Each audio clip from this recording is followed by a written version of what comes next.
Hello and welcome to the show today. I am your host and founder of Heaven to Earth, Susan Fleming, business alignment therapist, equipping kingdom leadership to multiply life without burnout. Don't forget to hit that subscribe button so you don't miss a thing. All right, well, I am thrilled to welcome today's guest, Miss Andrea Anderson. Andrea is a certified life and health coach, ACC accredited with the International Coach Federation, co-founder of Holy Healthy Christian Moms, and a teaching instructor for a faith-based coaching certification program.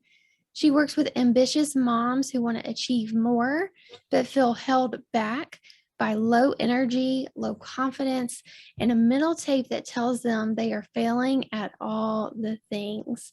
The most rewarding part of her work is watching her clients grow closer to the Lord, experience more peace and presence in their relationships, and trade being so hard on themselves for stewarding their body well with joy. I love that. Yeah. Yeah. Andrea is originally from Canada, but is now living in Cleveland, Ohio with her husband and 4 children. So if she can do it, you have no excuses. Andrea, welcome to the show. I'm so excited to have you.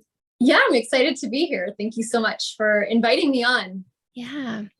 Well, let's just kind of set the scene for the viewers and take us back to 12-year-old Andrea, younger you. What are you doing? What are you into? What's going on? Okay. I love this question, especially because literally before you had sent the questions, I was in another meeting and somebody told me that what you're kind of doing around the ages 10 to 12, like shows up in a big way in your adult life. And I was like, and then that you asked that question, I'm like, oh, Yes. that's awesome. So it was actually really fun to really sit with that question and kind of see different threads. So interestingly, at the age of 12 was a big transition for me because it was just a couple weeks after I turned 12 that we moved from Southern Ontario, Canada, to the Cleveland, Ohio area. So I was in 7th grade at the time. So that was like a significant mark. And then thinking back to 12-year-old me, that brought with it the opportunity to get into horseback riding because I always had a love of animals. 12-year-old me totally thought I was going to be a vet at some point. The Lord knew otherwise because of those math and science grades. But anyway, that's what I was thinking I was going to do. So got into horseback riding, which was amazing. I was still playing with Barbies, like occasionally. It was mostly like dressing them up. And I don't think there's any 12-year-olds or too many nowadays that play with Barbies, but was playing with Barbies. And oh gosh, a couple things. So I was also like moving to the States. Was like kind of like nerdy, but I was like, I want to fit in. So I just remember buying like a jogging suit, because that's what we called them, like sweatshirt, sweatpants with the school colors that I was like, I want to like show up as like I'm all in kind of. Yeah. But it was like, looking back, I'm like, that was so nerdy. Just based on where we moved. The other thing is I was encouraged to actually go out for the cross country team. I don't know. I guess people saw like when we would do like running and gym class or whatever, people were like, oh, you should try out for like cross country. So it transitioned from 7th to 8th grade summer. I started to do that. And I was the number 1 person on our team, but not for really the training. It's just like where I was. But that changed after like the next year, because girls who chose to train, like they excelled past me. And it was like thinking back, it was just interesting. So that was 12-year-old me. Yeah. It's like, yeah. Yeah. That's so true though, that you get to that point where you have to make an intentional choice to put in the effort.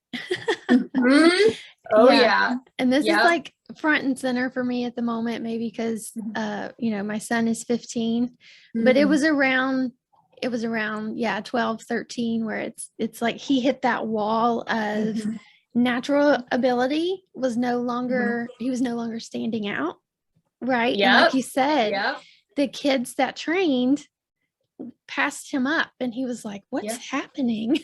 Yes. Yeah. So I like a lesson I learned from that was that, yeah, you have to dig in. Like if you're serious about something, you have to dig in. Yeah. Yeah. So at what point do you remember a point where you really felt like you caught that bigger vision of like what God was calling you to do and who he was calling you to serve? Yeah, I love that question too. So first of all, just for context, I did not grow up as a believer. I was cultural Christian. I didn't come to know the Lord until, I don't have a specific day, but it was somewhere in the age maybe of like 26-ish, somewhere around there. And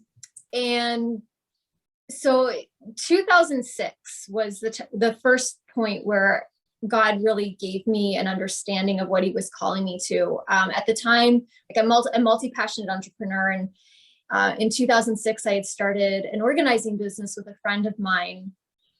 And I was sensing that there was something more going on than just people not being able to figure out how to organize their stuff. And he had just given me the heart for actually wanting deep level transformation, because that's what he's in the business of, right? And so it didn't sit well with me to just give Band-Aid solutions. And so I was praying about it. It was during nap time, because I can still see myself, like actually we still have the couch that I was sitting on. So it was during nap time. And I was like, Lord, like, I don't want to just, help somebody organize their stuff and then it just goes back to chaos. Like, how do I really help them? And he gave me the phrase life coach. It was almost audible. It's been very rare that I've had instances like that, but he knew I needed to almost like literally hear the words. And, in the coaching industry, that like, especially in 2006, like it was almost unheard of. Even less so than now. And I was like, okay, what the heck is a life coach? I was like, is this really a thing? And so I'm like, well, if it's a thing, I'll Google it and it will show up. And it did. And so I ended up getting that was my first certification. From that point, so I knew I was called to transform people. That was help with that transformation. Went on a long journey of not like a lot of doubt and fear came in with that. So it wasn't until, like, I always knew I was to coach, but it wasn't until even in the past few years, as an entrepreneur, it is a process that I feel like I've had a lot more clarity on exactly who I'm to serve and how. So yeah, it's been a journey.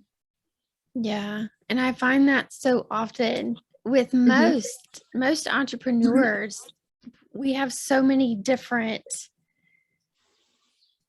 not just passions, but like so many different skills, right? There's such a variety of, skill sets there. And it's like, well, I could go do this, or I could do this, or I could work with these people, or I could work with these people. Well, I have experience over here. And, it's so varied. Yeah. And I love that. I mean, because I think God does that so that we're able to use all the gifts he's given and also pull on all the experience that we have. Yes. So I love that things have been a process. I think that's true for all of us, that it's because I know even for me personally, like I didn't come in and go, okay, I'm working with this person and it hasn't changed since, right? No, it's been all over the place. Yeah, absolutely. So I love that you just, bring out that authentically, just, it's a process. Yeah. No one arrives the first day. Right. They get that maybe light bulb moment. It doesn't happen. Yeah. Yeah. How have you remained focused on that vision through the years? Or do you feel like it has kind of, well, you said you had some doubts come in and, but overall it seems like you've been pretty focused on where you're going and what you're doing. Yeah. The fact I know that it's I'm always persevering. Yeah. I mean, it's always different from the outside looking in. So it is. Yes. Because I definitely have not, like, I tried hiding from that. Like after I got my life coach certification, it was shortly after I had my third child, and I was like, all the doubts, what does this look like? How do I do this with 3 young kids? Because growing an online business back in like 2007, it wasn't even a concept really. And I had so much doubts and fears around, like, I just honestly didn't believe that I could figure it out. I didn't have enough confidence in that. So there was a lot of like, kind of, sort of doing it. Like God has just made me to be entrepreneurial. I can see fingerprints of that throughout my life. So I never was not doing something. But the thing that has kept me going forward is like, I can't get away from that calling. Like, again, from that, like on the couch nap time moment, that is what God has used, because otherwise I knew that if I continued to deny that, I would be disobeying him essentially. And he knew that I needed that because, as an entrepreneur, you hit the quitting zone so many times, like often, sometimes even more than once a day. It's like, why am I doing this? Like, is this really worth it? I should just go get another job. And, it's like the grass is always greener. So he knew that I literally needed that audible, like, moment to keep me moving forward. If I didn't have that certainty, I know I would have given up. Yeah. So I know, like, when I, was introducing you, and I just briefly mentioned like whole body health, maybe just go into what it is exactly that you help your clients with. Sure. Yeah. So a lot of the women that come to me, they come to me with those very like obvious, like physical health things that it's like, it could be weight loss. It could be sugar addiction, lack of energy. Those are the top 3 that women will come to me for, because they finally got to a point where they're like, I'm tired. Like, I want to figure this out. I'm tired of the diet cycle. I'm tired of the roller coaster, weight loss, weight gain. I'm tired of feeling tired, or of all that guilt and shame that comes in, and all the stories that women tell themselves about who they are when they struggle in their eating. And so yes, we address those surface level health things that we need to address, because our health is physical. So it's like the obvious, what are you eating? How are you eating it? That's huge. That's actually even bigger than the what. It's the exercise, of course, and how you feel about it. It's the sleep, it's the hydration. But the real work that I absolutely love is going deeper. It's like, okay, what's underneath the resistance that has come up, or, what's really behind the struggle, and just helping them to resolve stress. So we get to dig into a lot around relationships as well as purpose, because it's ultimately those 2 areas that are giving rise to the physical health problems. Yes. Yes. Yeah. Absolutely. And I think if people can have that revelation right there, it's more about how you're eating than what you're eating. Yes. And how our relationships really can feed into how we're eating. That's huge. Yes. Or that purposing. And that's part of my story as well. Like, I've never struggled with my weight in an obvious way, but it doesn't mean I don't struggle with the things that are in common with women who do. Like, for example, it was my dad's diagnosis with heart disease, and almost 10 years ago now, that God used to open my eyes to beliefs and eating patterns and all of that. And so I started to eat mostly plant-based diet, and eat in what most people would consider healthy, but it wasn't. I was starting to have gut health issues that I was like, wait a minute, I have improved my nutrition on that scale, and yet I'm having these new issues like that. And it's because of stress. And a lot of it was stress. Like, I wasn't walking in my purpose, or like there was relational stress that I'm still unpacking to this day. And so, yeah, you could be eating 100% like healthy, or what people will say perfect, and you can still have health issues. Yeah, that's so true, that you can't look at the outside and judge whether or not somebody's healthy or not healthy. Yeah, absolutely. Well, one of the things that I love, really just watching in the space that we're in, watching you just show up authentically you. Yeah. And there's so many people that I see that it's just obvious they're not being real, you know? So how have you been able to really step into being yourself and connecting authentically with your audience and with your clients? Yeah, I love this question too, because authenticity is a high core value of mine. So the first and foremost is making God's word a priority. And it's not from a like, let me check that religious box at all. It's literally a desire, a knowing that if I am not in his word, then I am not able. It's like, who am I then? Like, I'm not able to really help people. I'm so much more susceptible to the lies and attacks of the enemy, and those beliefs that would get me to shut down and to isolate. And it's not like I do it every day, every single solitary day, but I do it more than 95% of the time, just because I know what it's like to live apart from the Lord and apart from his word. So that is the first most. I've done a lot of internal work as well. And through, like I had my life coaching certification, but then I also got my health coaching certification and went into a mastery program with that. And that's really where that helps me do that internal work to help me to really own who I am as a person. Like without that support, without learning that, it would have been a much longer process for me. But then the other thing too is essentially doing all the icky stuff, like learning what all the icky, like essentially all the like failures, right? Learning what not to do. And when I stepped into being an entrepreneur, when my youngest was in kindergarten, I'm like, okay, finally I'm going to figure this, business thing out. Is, just all those spammy things and things that just went against who God created me to be, and what how he designed me to relate. Now, some of the techniques that people do, it may work for them and it may be authentic, but a lot of those they just didn't land for me. So I've learned over the years to become comfortable in doing things differently when they feel authentic to who I am and to how God is leading me.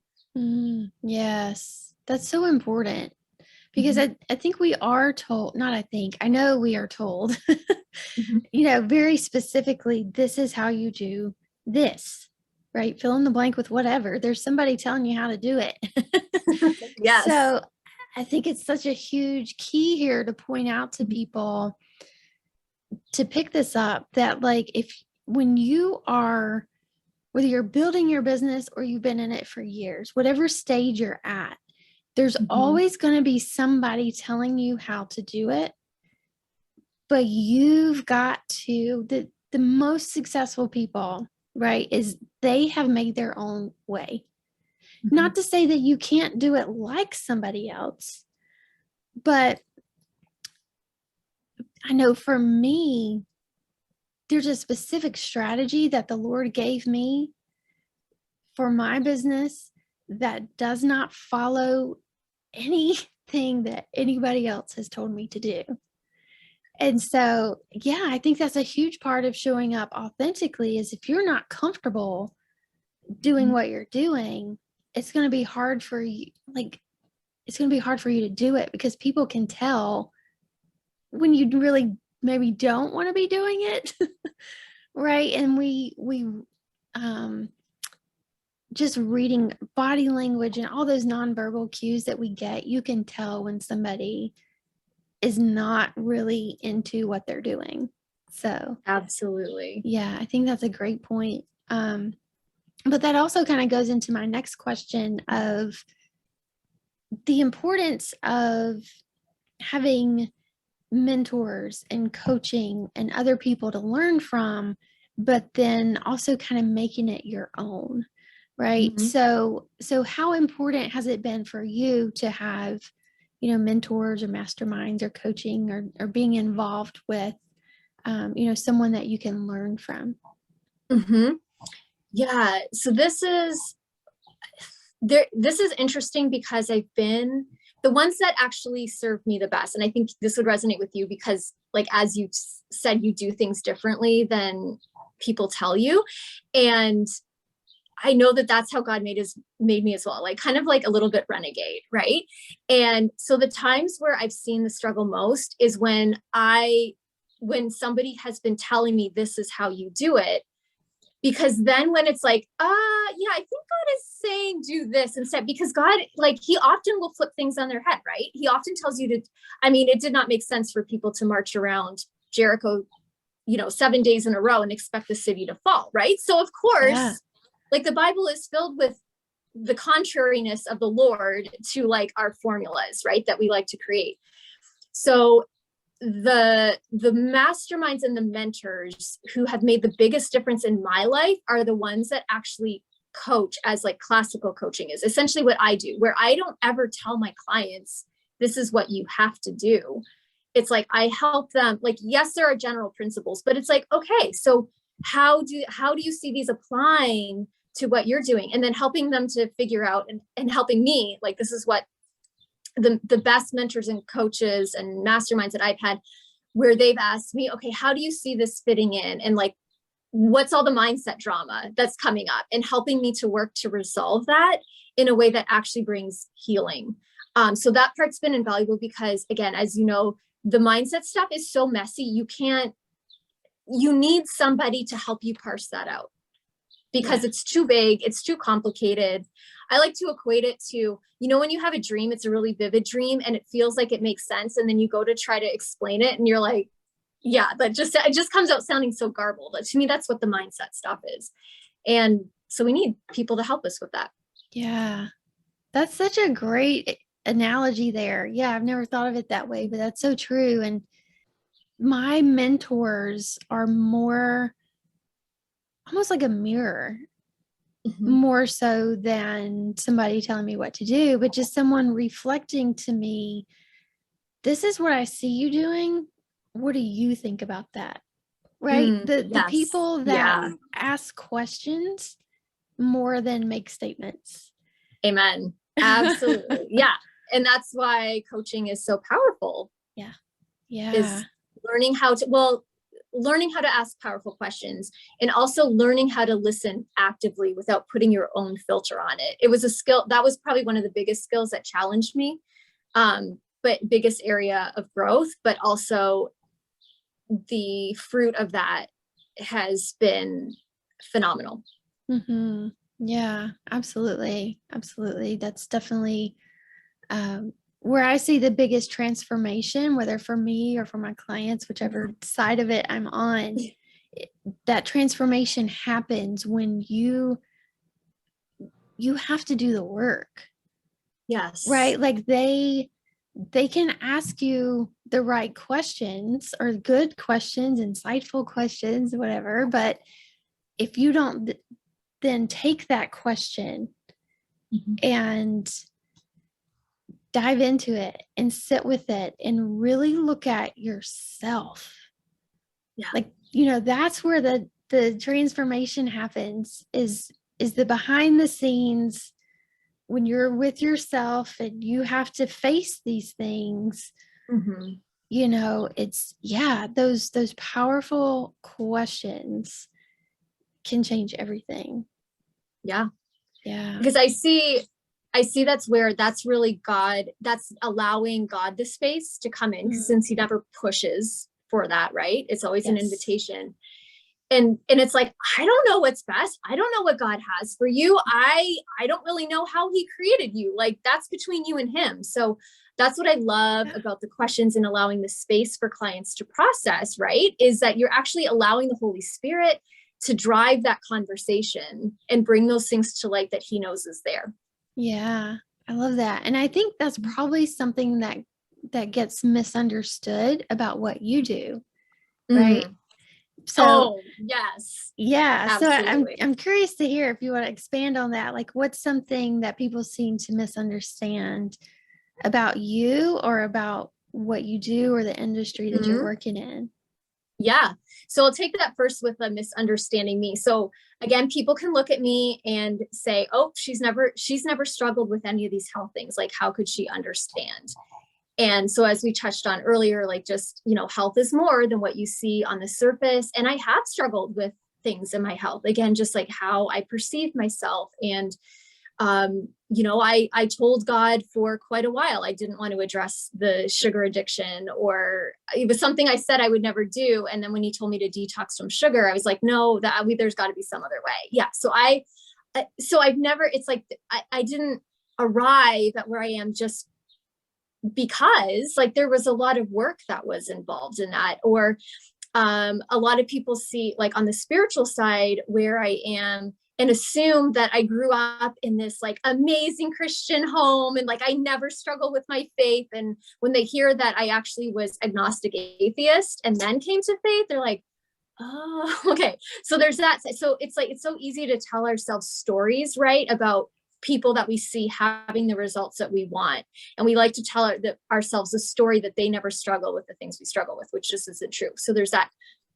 But then as far as what I do, there is a huge misunderstanding because like diet culture is very much like, we're going to tell you, we're the experts. We're going to tell you what to do and what to eat and all of that. And if you just follow our plan, then you will be fine. And so because diet culture has worked very hard to essentially, it's like slavery, enslave people to that mentality that that carries over. And if you've never worked with a coach, again, especially a trained coach who is not telling you what to do, like I'm for people that are willing to dig in and do that internal work. If someone comes to me and they're like, I just want you to tell me what to do, I don't want to do the internal work, like that's, for whatever reason, and it's usually fear, then we're not a good fit, because I'm not going to do that. Like I challenge my clients, like you said, like they're doing the thinking. We're getting God involved in the process, because that is the way that leads to transformation.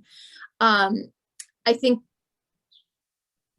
another misconception that I work to overcome, and it's even how I structure my coaching package, is that things that we've struggled with for decades or our entire life cannot be overcome in 3 months. Like it's just not going to happen. God does not overwhelm us with all of our baggage in that amount of time. Like it's like the layers of an onion, right, that get peeled, and that takes time. And so, so there's a misconception you can figure everything out, or just like, again, when weight loss especially is an issue, that, therefore we're going to see these massive results in a short time period and maintain those. No, it's like, let's look at the long range. We're looking at the marathon and not the sprint. Absolutely. And I think that goes back to where we started with talking about how you eat versus what you eat. Yes. Right. And so much in diet culture is about what you eat. And they don't deal with, okay, but why are you eating that way? Or how, or, like what is the head trash going on that's telling you I need to eat right now, when maybe you don't, So I love that you approach this on just such a deep level.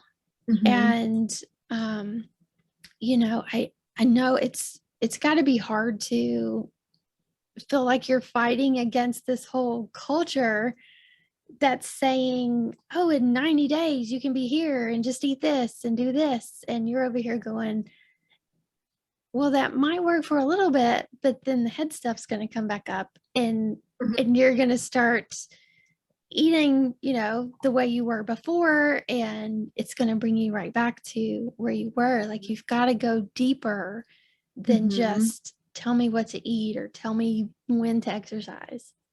Yeah.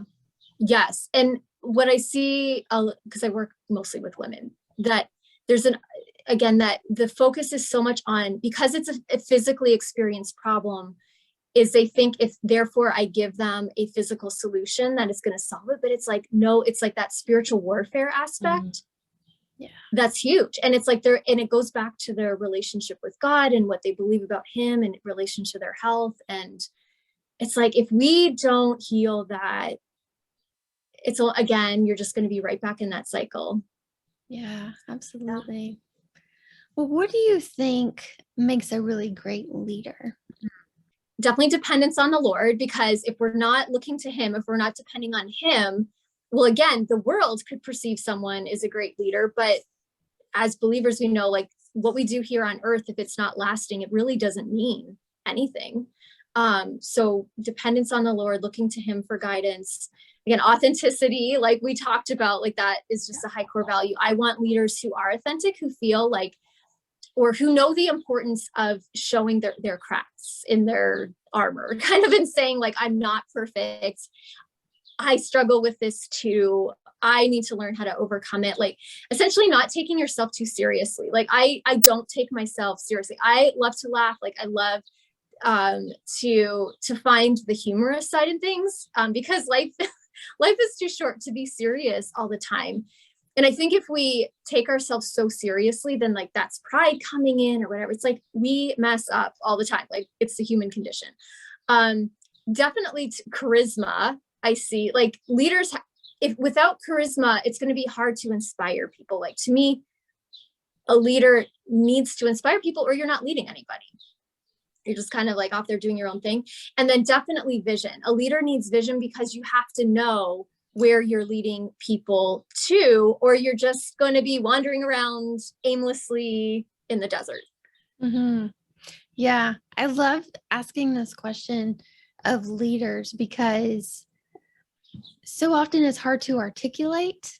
Like, you know, when somebody's good and you know when they're bad. And it's a Yes. lot easier to sometimes articulate what makes it not good. You know? Yeah.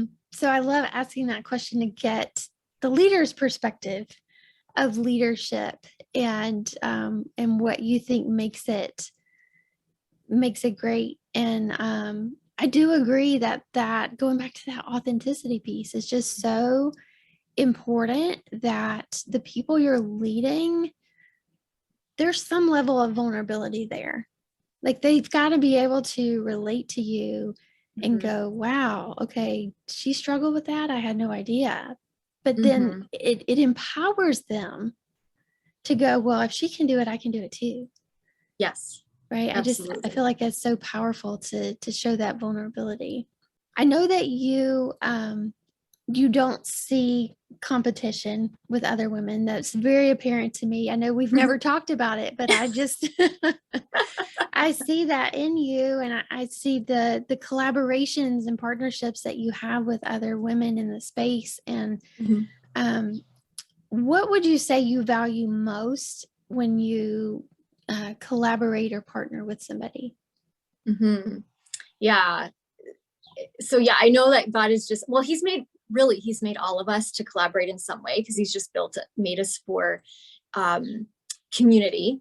And I've seen how I show up as my best self when I'm actually in partnership or in collaboration with others, because that's just how it's that iron sharpening iron. You know, it's, I don't have all the gifts. I don't have everything figured out. So of course, those collaborations and those partnerships are helpful for rounding things out. And so the thing that because I do have a business partnership in addition to my own business. And so as I was thinking about this question, I really believe that flexibility is value, because if one person is so rigid in what they want to do, it's not going to work at all. Like we need to be flexible. Like we need to know when to hold our boundaries. Absolutely. But we also need to learn how to flex, how to listen, like how to be open to considering there may be another perspective other than, there's not just one perspective on something, and learning to be okay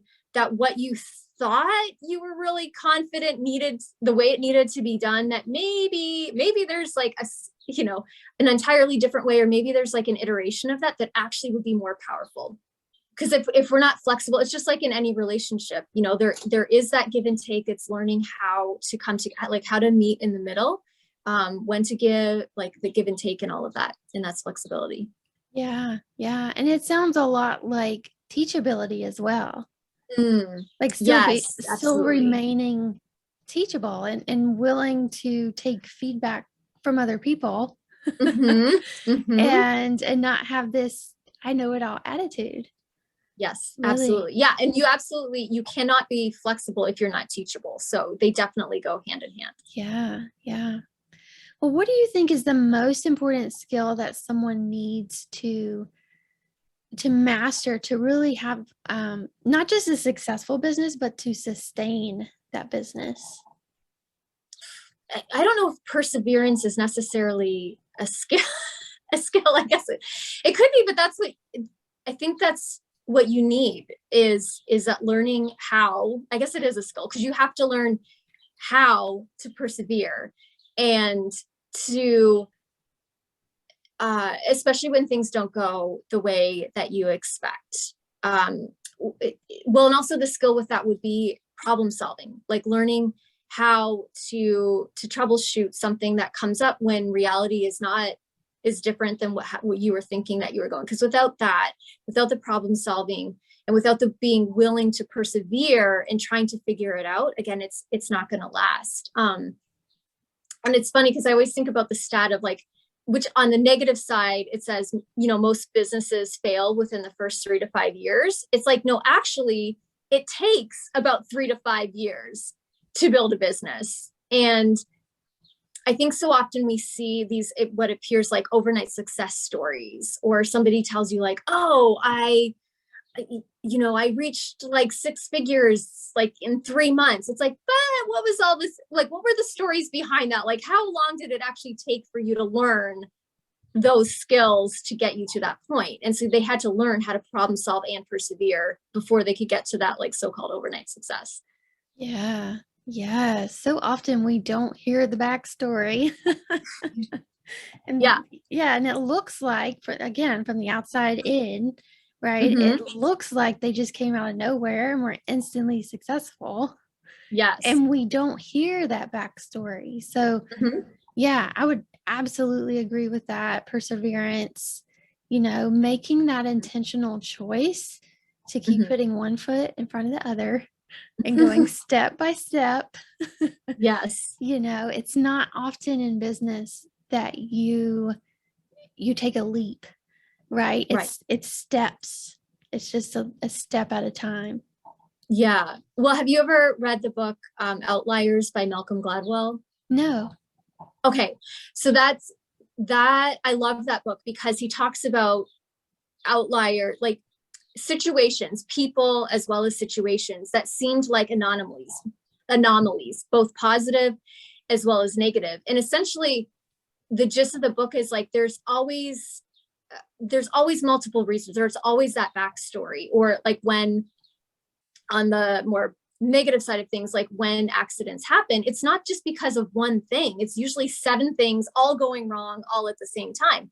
And likewise, when things on the positive side, when things go well, it's because there's been a multiple of factors that finally all came together cohesively. And so just like that book has been a reminder, what I try to also remember when I am seeing stories of success in business, like, that are levels ahead of where I would love to be. It's like, okay, but what else? Like, what is the backstory? What else led to that success? How long has it really taken? Like, what are the skills that they had to learn along the way to get there? Mm-hmm. Yeah. Yeah. And that's also one of the reasons why, throughout this series, I've been asking this question about the 12-year-old in you, Yeah. right? Like, Yes. where did you start from? Where did you come from? What was that like? And I think it is one of the things that the Lord really wanted to do through this series is showing the backstory, right? Like, not just focusing on the topic of leadership, but interviewing leaders so they can tell that story. Yes. And I love how it's just been so beautiful to watch him work through this. And I feel like we're just getting started. Yeah. But so we started out talking about 12-year-old Andrea. So let's go back to her. And if you could turn back time, talk to her again, what would you say? Whether I would have listened or not is the other thing, right? as 12-year-olds, like entering the teen years, we know best. But if I could actually have had 12-year-old self actually listen and receive what I'm about to share, that would have been like, it would just have been amazing to see how that affected the rest of the trajectory of my life. And I can see that as a 12-year-old, I didn't essentially shoot high enough, that I settled a lot.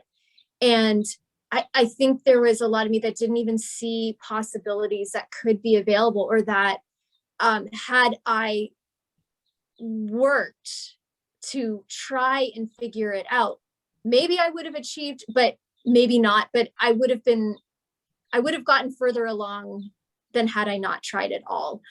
So I just wish I could have encouraged like 12-year-old me to say, like, if there is something you want to achieve that seems out of your reach, figure it out. Like, talk to the people who have achieved that. Talk to them about what they did. Like, what are the skills you need to develop? What are kind of the mishaps? Like, kind of what you're doing here, thinking about people who want to cultivate their leadership skills, is like gleaning from these what leaders have learned and seeing that it's possible for you too. Yeah, it's not a cakewalk. Like, there is going to be struggle, but that there are enough people who have achieved what you want to achieve that you can start to understand what's needed to take with you. And again, maybe you'll go all the way, but you're going to be much further along than if you don't even try at all. Yeah. I mean, I think that's good advice even for now. Yes. I'm preaching to 45-year-old me. Right. It's like, yeah. I know there's been so many times where I'm like, Susan, stop being so hard-headed. Just learn from the people who have already done it. Yeah. Like, don't make this difficult. Yes. I love that. Yeah. Mm-hmm. Well, Andrea, thank you so much for being with us today. This has been one of the best conversations, and I'm so glad that you just said yes. Yeah. Well, again, thank you. Yeah, it's so fun, and it is life-giving. Like, just to be able to talk about the stories and knowing that for your viewership, that there's, from each of the interviews that they do, that they're going to be encouraged in some way. So that they can keep going and persevering in what God is calling them to. Yeah.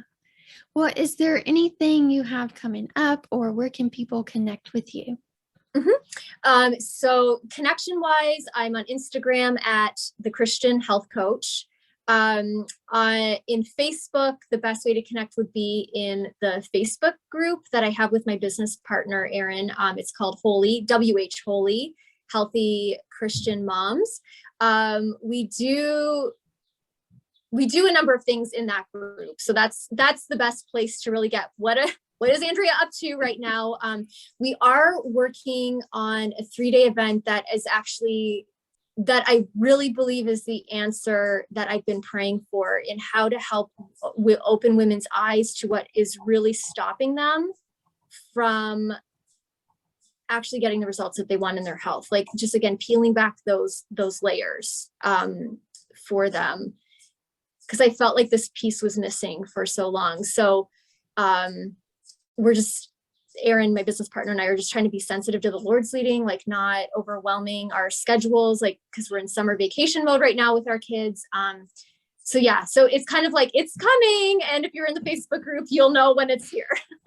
Yes. So y'all get in the Facebook group. I'm going to put all the links to everything in the description, and go check that out, and be on the lookout for those dates to come. Yes. Yeah, absolutely. All right. Well, thank you again so much. And we will talk to you soon.